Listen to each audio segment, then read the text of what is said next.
오늘 우리에게 주시는 하나님의 말씀은 출애굽기 15장 22절에서 27절의 말씀입니다.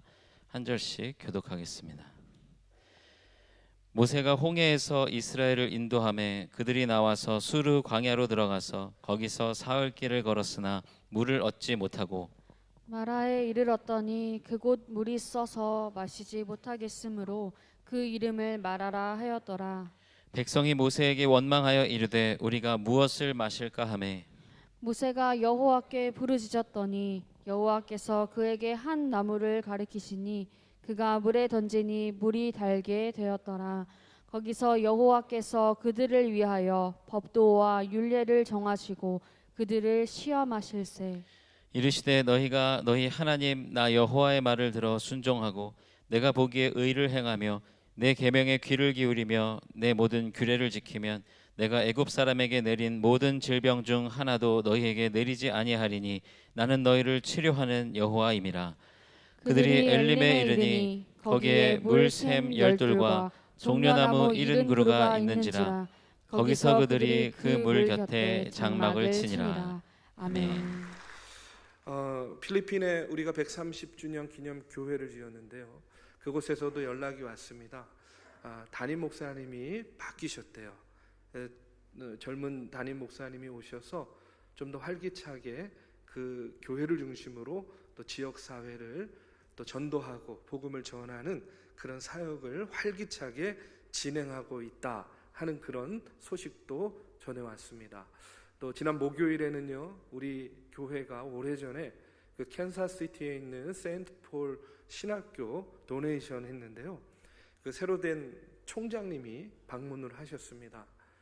저희가 도네이션 한 그 장학금이 지금 한 16만 불 정도로 불어났다고 합니다.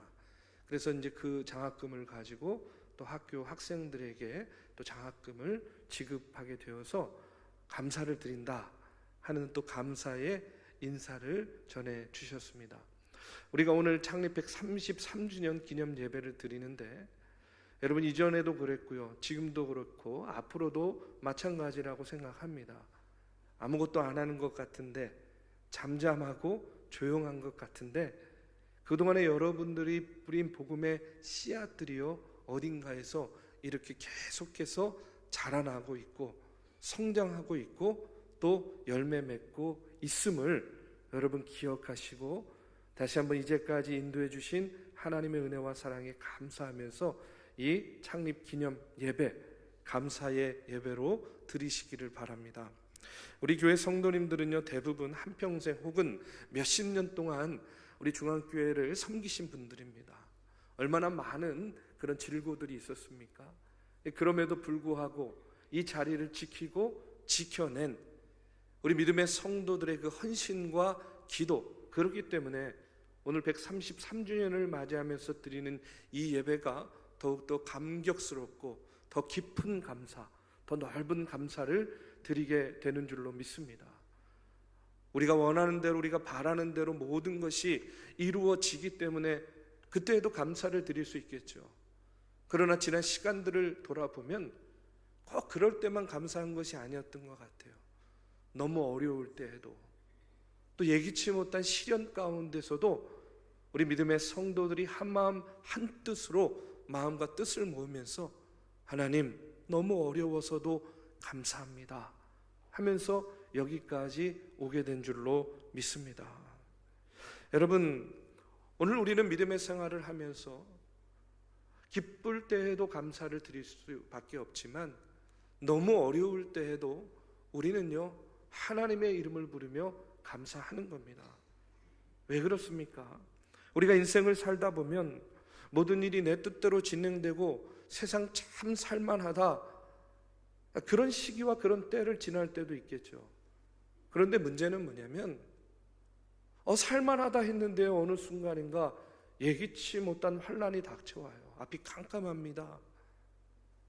내 삶이 꼬이고 어디부터 다시 시작해야 될지 모르는 그런 예기치 못한 어려움 가운데 직면할 때가 있어요. 불과 얼마 전에 하나님 감사합니다, 인생 참 살만하네요, 이렇게 고백하면서 나아갔는데 한순간에 내 인생 왜 이렇게 꼬이는가? 내 삶은 왜 이렇게 어려운가? 하는 그런 탄식이 들 때가 있겠죠. 그런데 오늘 본문 말씀 출애굽기 15장에 나오는 이스라엘 백성들의 삶이 바로 그와 같은 삶이었습니다. 오늘 출애굽기 15장의 말씀은 앞부분을 보면 모세의 노래와 미리암의 노래로 시작되고 있어요. 이들은요, 노래하고 춤추며 하나님께 감사와 찬양과 영광을 돌립니다. 그럴 수밖에 없었던 이유가 뭡니까? 여러분, 앞에는 홍해요, 뒤에는 애굽의 군대가 쫓아오는 그 절체절명의 상황에서 이제 죽었구나 생각했는데 하나님께서 놀라운 기적을 베푸시는 거예요. 도저히 인간의 상식으로, 아니 인간의 상상력으로 생각할 수 없는 그런 기적이었어요. 바다의 길이 열린 겁니다. 그 홍해의 기적을 통해서 그들이 구원받게 되었어요. 아, 이제 살았구나. 죽는 줄로만 알았는데 이제 살았어. 그러니 절로 노래가 나옵니다. 절로 춤추게 되는 거예요. 절로 감사의 고백을 드리게 되는 것이죠. 그렇게 감사하고 춤추며 노래하고요. 그러나 그 이후에는요, 어떻게 됩니까? 여전히 그들의 앞에는 뭐가 있는 거예요? 이제 광야의 길이 있는 거죠. 광야의 길을 사흘 동안 걸었습니다. 땡볕에서 그 광야의 길을 걷다 보니까 갈증이 심할 수밖에 없겠죠. 너무나 목이 마른 거예요. 그런 상황에서 마라에 이르렀어요. 여러분, 이 마라라는 단어는요, 미르라는 히브리어에서 나온 건데 그 뜻이 뭐냐면 쓰다라는 그런 뜻이에요. 여러분, 눈앞에 물을 보면서 갈증으로 허덕이고 있는 이스라엘 백성들은 얼마나 기뻤겠습니까? 와, 물이다. 우리가 드디어 물을 먹게 됐어.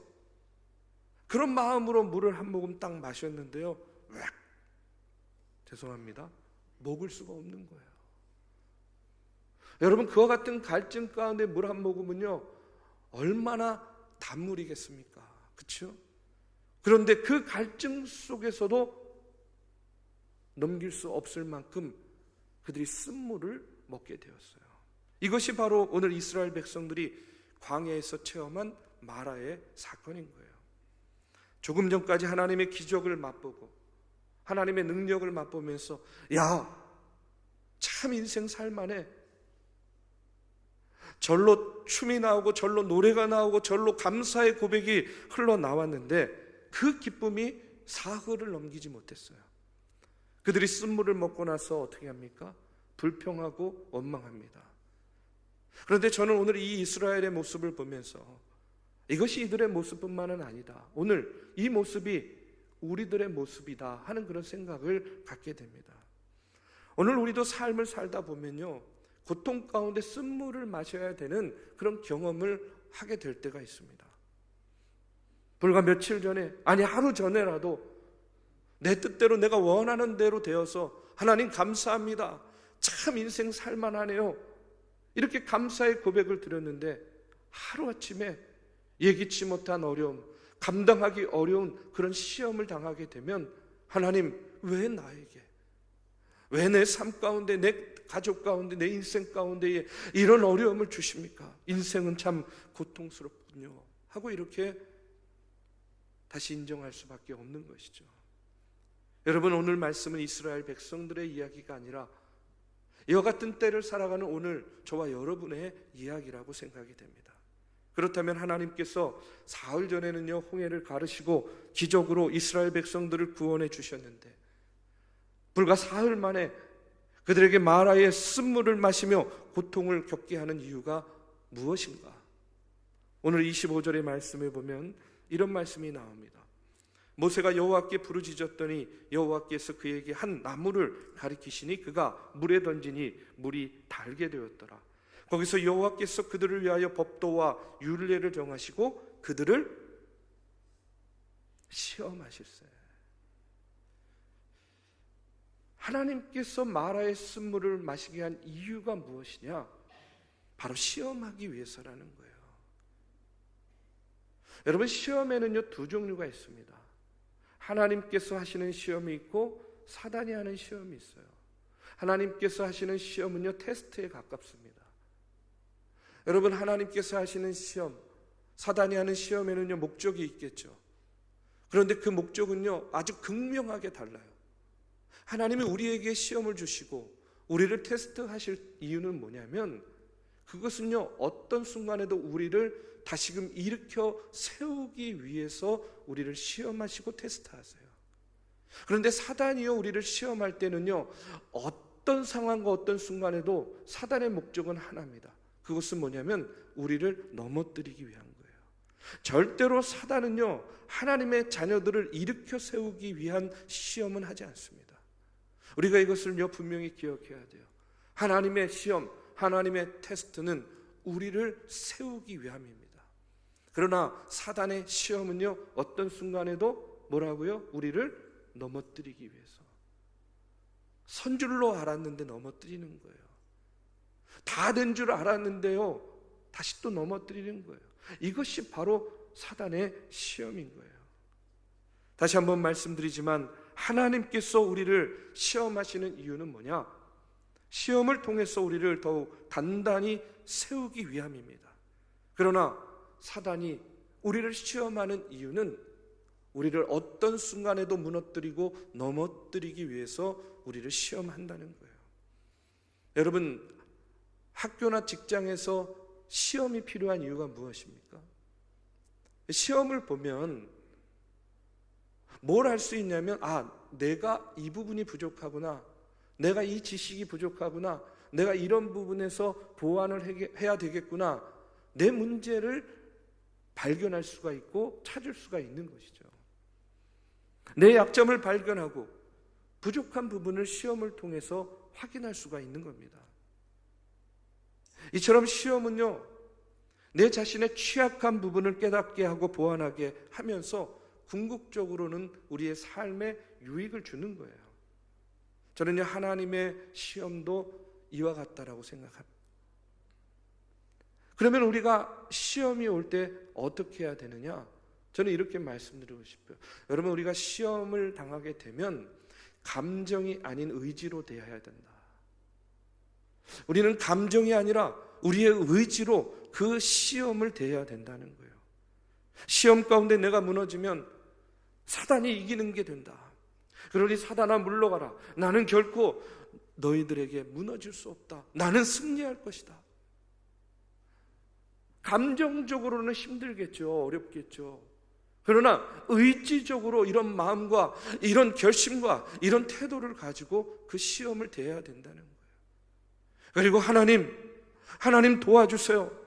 하나님, 내가 이 시험에서 승리할 수 있도록 나를 붙잡아 주세요.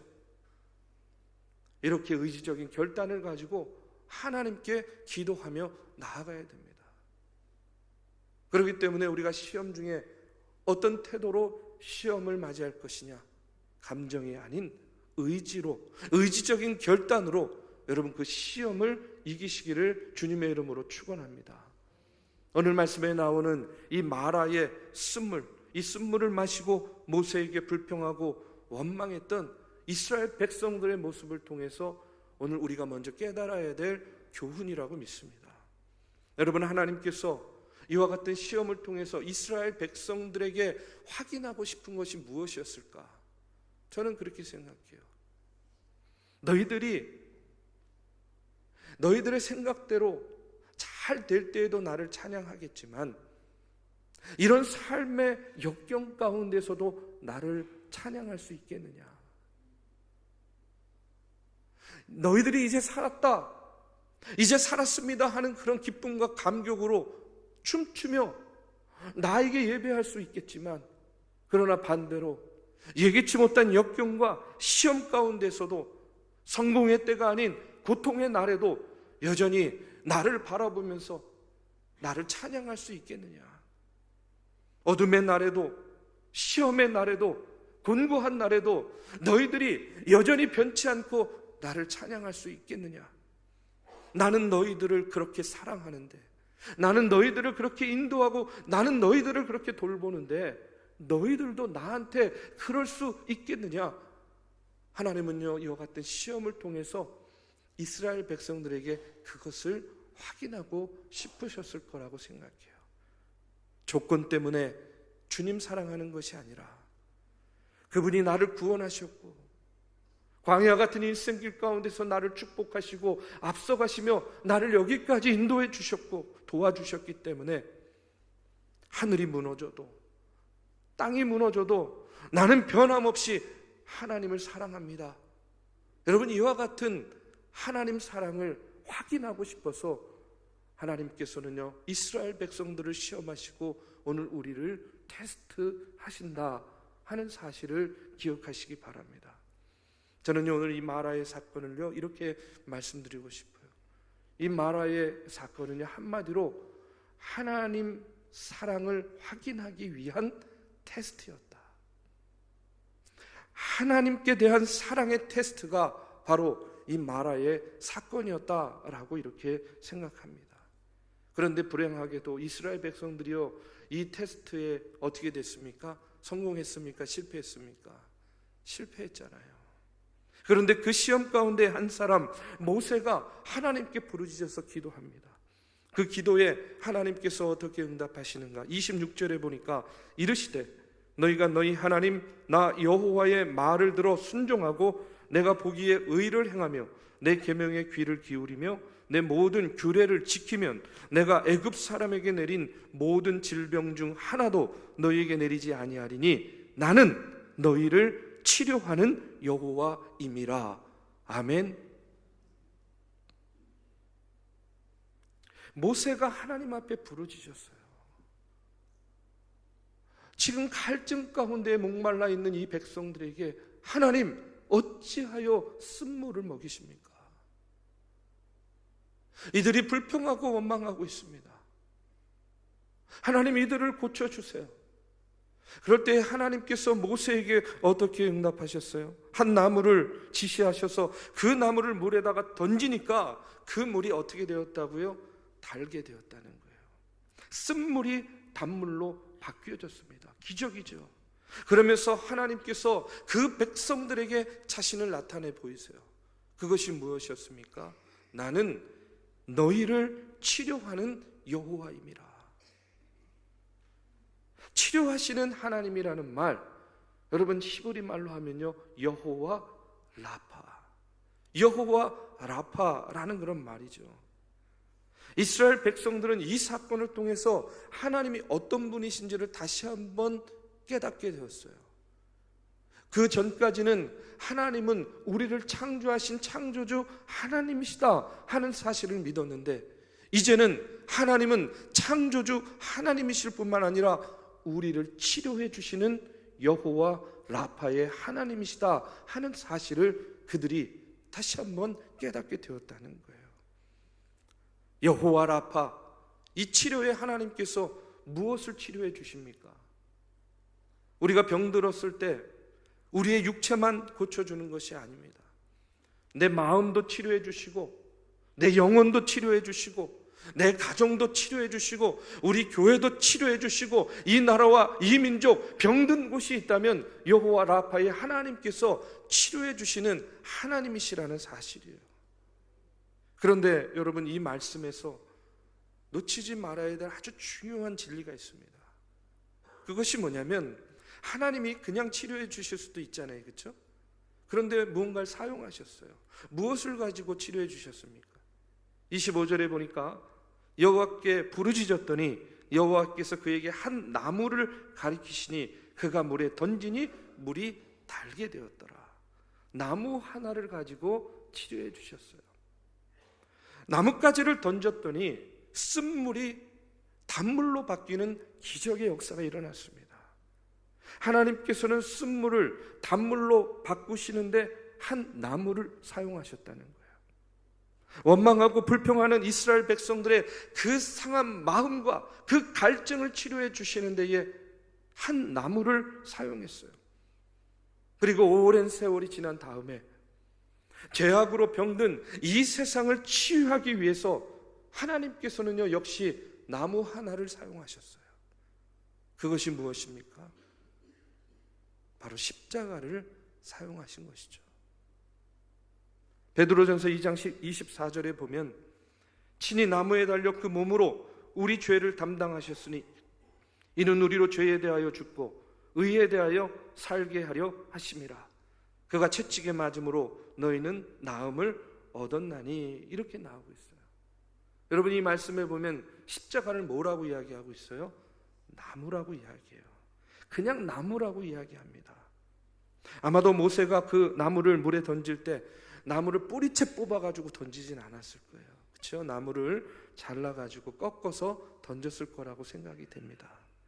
이 꺾여진 나무가 물에 들어가서 물을 치료하는 그 놀라운 역사를 경험했던 것처럼 하나님은요, 병든 인생을 치료하기 위해서 한 나무를 사용하시고 거기에 예수 그리스도를 통해서 예수 그리스도가 나무에 달려서 우리의 죄와 허물을 대신해서 죽게 하시며 우리를 구원해 주셨다는 사실입니다. 여호와 라파, 치료의 하나님, 우리를 죄에서 건지시고 우리의 영혼을 구원해 주시고 우리의 육체를 치료해 주시고 우리의 가정을 치료해 주시고 우리의 역사를 고칠 수 있는 이 하나님, 저는요, 오늘 여호와 라파의 하나님께서 쓴물을 단물로 바꾸어 주시고 그들을 구원해 주셨듯이 133주년을 맞는 우리도 여호와 하나님, 치료의 하나님, 여호와 라파의 하나님께서 오늘 우리 교회에 병든 부분이 있다면 고쳐주실 줄로 믿습니다. 우리 성도들에게 치유해야 될 부분이 있다면 여호와 라파의 하나님께서 함께해 주시고 치유해 주시고 치료해 주실 줄로 믿습니다. 여러분, 이 나라와 이 민족 가운데도요, 구석구석 병든 부분들이 얼마나 많이 있습니까? 도덕과 윤리가 땅에 떨어져 있어요. 전 세계적으로요, 곳곳에서 여러분, 자연재해로 인해서, 기근으로 인해서, 전쟁으로 인해서 단 하루도 여러분 신음소리가 그치지 않고 있어요. 오늘 우리가 여호와 라파의 하나님의 이름을 부르면서 늘 언제나 기도해야 되는 이유가 바로 저는 여기에 있다고 믿습니다. 하나님이 고쳐주셔야 됩니다. 여호와 라파, 치료의 하나님께서 함께 해주셔야만 그 병든 곳이 치유되고 고쳐질 수 있다고 저는 믿습니다. 여러분에게 기도의 부탁을 드려요. 여호와 라파의 하나님, 그 하나님의 이름을 부르며 나라와 민족을 위해서 기도해 주시기 바라고요. 우리 중앙교회를 위해서 기도해 주시기 바랍니다. 그리고 무엇보다 우리 믿음의 성도들, 가정과 일터, 저는요, 목회자로서요, 그 어떤 것보다도 지금 기도의 우선순위는요, 우리 병마와 싸우고 있는 우리 성도들을 위해서 기도하는 거예요. 한시도 마음을 놓을 수가 없어요. 하나님께 기도합니다. 하나님, 우리 정인호 장로님, 하나님께서 붙잡아 주세요. 지켜주세요. 여기까지 인도해 주셨잖아요. 하나님, 우리 김순환 권사님, 하나님께서 붙잡아 주세요. 고통을 제어해 주시고 고칠 수 없다면 그 병을 늦춰주세요. 그럼 날마다 기도합니다. 그 외에도요, 우리 성도님들 크고 작은 병으로 병마와 열심히 싸우고 있는 분들이 있어요. 하나님, 그분들의 마음을 붙잡아 주셔서 육신적으로는 공고할지라도 꺾이지 않는 마음과 믿음을 가지고 여호와 라파의 하나님, 치료의 하나님에 대한 믿음과 확신을 가지고 병마와 싸워 이기게 하여 주세요. 여러분에게도 기도 부탁드립니다. 나라와 민족을 위해서도 기도하시고, 우리 교회에 병든 부분이 있다면 하나님, 그거를 우리에게만 맡기지 마시고 하나님께서 직접 치료해 주세요. 치유해 주세요. 회복시켜 주세요. 교회를 위해서 기도해 주세요.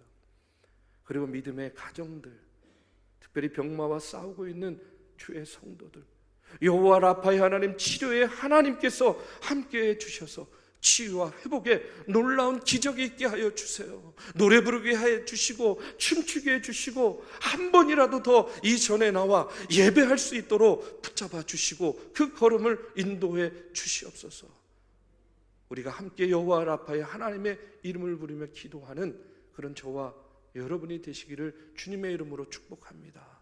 133주년을 맞이하면서 우리가 하나님께 감사와 영광을 돌리며 여호와 라파의 하나님을 바라보며 앞으로 우리에게 행하실 하나님의 그 놀라운 기적의 역사를 우리가 소망하고 대망하면서 여러분 치유와 회복의 아름다운 역사가 여러분의 삶에 가득 임하시기를 주님의 이름으로 축복합니다.